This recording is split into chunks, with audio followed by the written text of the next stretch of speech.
Chapitre 3. De la vie de la Vierge Marie et de ses 7 demandes. Quant à ce qui regarde la Vierge, en qui l'incarnation eut lieu, nous pouvons d'abord méditer sa vie. Vous y apprendrez qu'à l'âge de 3 ans, elle fut offerte par ses parents au temple et qu'elle y resta jusqu'à sa 14e année. Pour ce qu'elle y fit, nous pouvons le savoir par les révélations qu'elle a faites à une de ses fidèles servantes. On croit que c'est Sainte Élisabeth, dont nous célébrons solennellement la fête. Entre autres choses, on y lit les révélations suivantes. Lorsque, dit Marie, mon père et ma mère m'eurent laissé dans le temple, je résolus dans mon cœur de regarder Dieu comme mon père. Et je pensais souvent avec dévotion à ce que je pourrais faire d'agréable à Dieu pour qu'il daignât m'accorder sa grâce. Je me fis instruire de sa loi et de tous les préceptes divins. J'en gardais plus spécialement 3 dans mon cœur, qui sont ceux-ci. Tu aimeras le Seigneur ton Dieu de tout ton cœur, de tout ton esprit, et de toute ton âme, et de toutes tes forces. Et encore, tu aimeras ton prochain comme toi-même. Et enfin, tu auras en haine ton ennemi. Je gardais, dis-je, ces commandements dans mon âme, et aussitôt j'embrassais toutes les vertus qui y sont contenues. C'est aussi ce que je veux que vous fassiez. En effet, l'âme ne peut posséder aucune vertu si elle n'aime Dieu de toute sa puissance. Car c'est de cet amour que découle la plénitude de la grâce, sans laquelle nulle vertu ne descend ni ne persévère dans l'âme, mais au contraire, y passe comme l'eau courante et s'enfuit, si l'âme n'a pas en haine ses ennemis, qui sont les péchés et les vices. Aussi, quiconque veut acquérir et garder la grâce doit habituer son cœur à cet amour et à cette haine. C'est pourquoi je désire que vous agissiez comme je le faisais. Souvent je me levais au milieu de la nuit, et je me rendais devant l'autel du temple, et là, avec tout le désir, toute la volonté et toute l'affection dont j'étais capable, je demandais au Dieu Tout-Puissant la grâce d'observer ces 3 commandements et les autres préceptes de la loi, me tenant ainsi devant l'autel. J'adressais au Seigneur mes 7 demandes, que voici. Premièrement, je sollicitais la grâce d'accomplir la loi de l'amour, c'est-à-dire d'aimer Dieu de tout mon cœur, de toute mon âme et de toutes mes forces. Secondement, je demandais d'obtenir la grâce d'aimer mon prochain, selon la volonté et le bon plaisir du Seigneur, et qu'il voulût bien me faire aimer tout ce qu'il aime et chérit lui-même. Troisièmement, je demandais à Dieu qu'il me fît détester et fuir tout ce qu'il déteste. Quatrièmement, je demandais l'humilité, la patience, la bonté, la douceur et toutes les vertus par lesquelles je pourrais devenir agréable à ses yeux. Cinquièmement, je demandais qu'il me fît voir le temps où naîtrait cette bienheureuse Vierge qui devait enfanter le Fils de Dieu, qu'il conservât mes yeux pour que je puisse la contempler, ma langue pour que je puisse la louer, mes mains pour que je puisse la servir, mes pieds pour que je puisse m'attacher à sa suite, mes genoux pour que je puisse adorer le Fils de Dieu dans son sein. Sixièmement, je demandais la grâce d'obéir aux ordres et aux injonctions du pontife du temple. Septièmement, je demandais à Dieu qu'il conservât le temple et tout son peuple à son service. Avant entendu ces paroles, la servante du Christ dit « Ô très douce Vierge, n'étiez-vous pas déjà pleine de grâce et de vertu ?»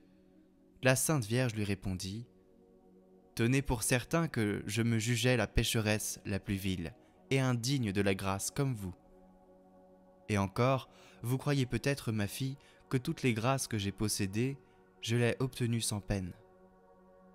Il n'en est pas ainsi, bien au contraire.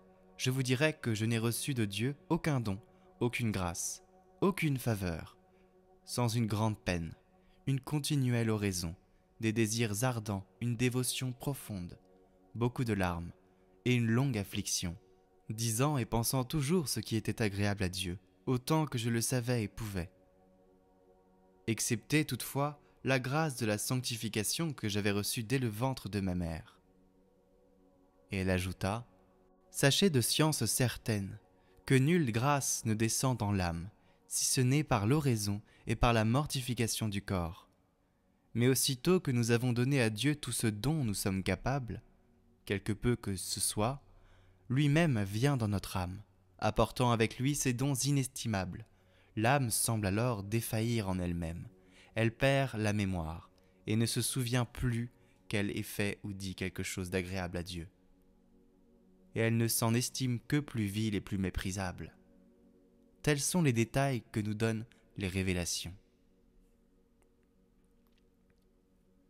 Saint Jérôme ajoute de plus, en racontant la vie de la Sainte Vierge, « La très Sainte Vierge s'était fait cette règle de se livrer à l'oraison depuis le matin jusqu'à la 3e heure, de la 3e à la 9e heure. Elle s'occupait aux travaux extérieurs, et depuis la 9e, elle ne cessait pas de prier jusqu'à ce que vint lui apparaître l'ange, de la main de qui elle recevait la nourriture. Et elle avançait dans l'amour et dans les œuvres de Dieu.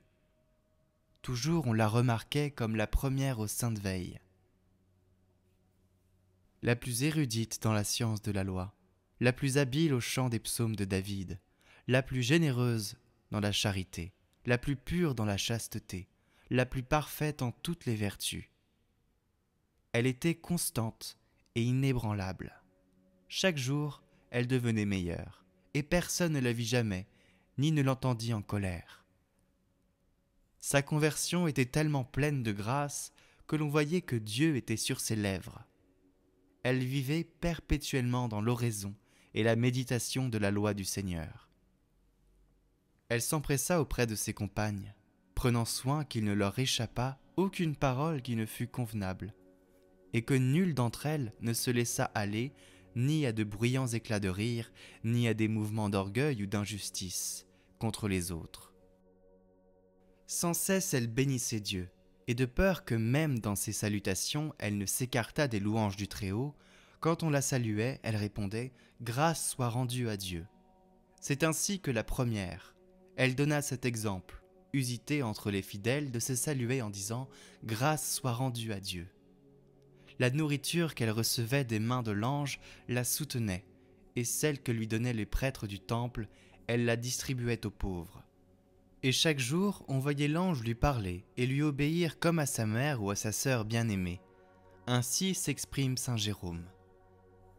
Dans sa 14e année, la bienheureuse Vierge Marie épousa Joseph par une inspiration divine, et elle revint à Nazareth. Vous en trouverez les détails dans la légende de sa nativité. Telles sont les méditations que nous pouvons faire sur les temps qui précèdent l'incarnation du Seigneur Jésus. Nourrissez-vous-en et prenez plaisir à les repasser dans votre mémoire avec une pieuse affection et vous y conformant par vos œuvres, parce que ce sont des saintes choses. Venons maintenant à l'incarnation.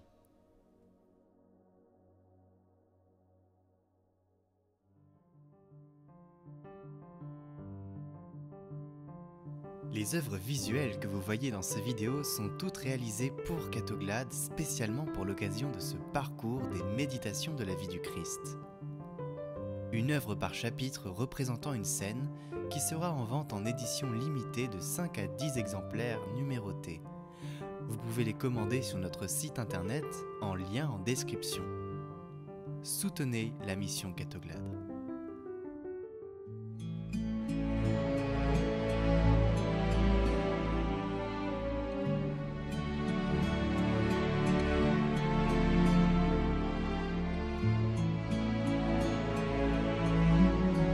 Écoutez la parole du jour, chaque jour sur Catoglade.